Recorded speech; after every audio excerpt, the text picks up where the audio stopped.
এই যে ভালোবাসাটা আমাকে এভাবে চুমুকাচ্ছে, এটা ভালোবাসা নাকি ওদের অভিনয়, এটা আসলে আমি বুঝি নাই। যাই হোক, আমি এটাকে ভালোবাসাই ধরে নিলাম। সো আমরা ঢাকা শহরে চলাচল করতে গেলে আমরা বিভিন্ন জায়গায় হচ্ছে বিভিন্ন শিশুদেরকে পাই, যারা হচ্ছে বিভিন্ন সময় ফুল বিক্রি করে। অনেকেই আছে যে গাড়ির গ্লাস মুছে দেয়, তারপর টাকা চায়, বা বিভিন্ন ক্ষেত্রে তারা এমনি এসে বলে যে কিছু খাবে, কিছু কিনবে, সেজন্য টাকা দিতে। সো অনেক সময় আমরা দিই, অনেক সময় দিই না।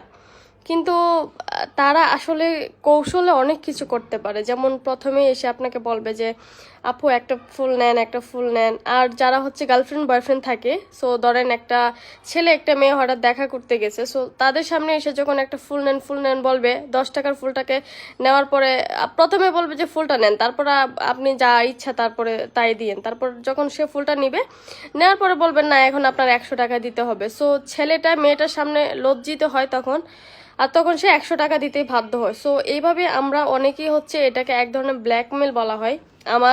আমার মনে হয় যেটা এক ধরনের ব্ল্যাকমেল, কারণ এইভাবে ছেলেদের থেকে বা মেয়েদের থেকে এভাবে টাকা নেওয়া হয়। সো আমি সবাইকে বলবো যে তোমরা আমরা যারা আছি তারা হচ্ছে একটু সতর্ক হওয়া দরকার। তাদেরকে আমাদের সামর্থ্য অনুযায়ী আমার মনে হয় যে ফুল না নিয়ে 5 টাকা 10 টাকা যাই পারি তাই দিয়ে দেওয়া, বা তাদেরকে একটু দূরে রাখার চেষ্টা করা উচিত। যাই হোক, আমি ওই মেয়েটাকে দেখে আমার ভীষণ ভালো লাগছিল। মেয়েটা আমাকে চুমুকাচ্ছিল, জড়ায় ধরছিল, ফুল নেওয়ার জন্য বলছিল, তারপর নিলাম।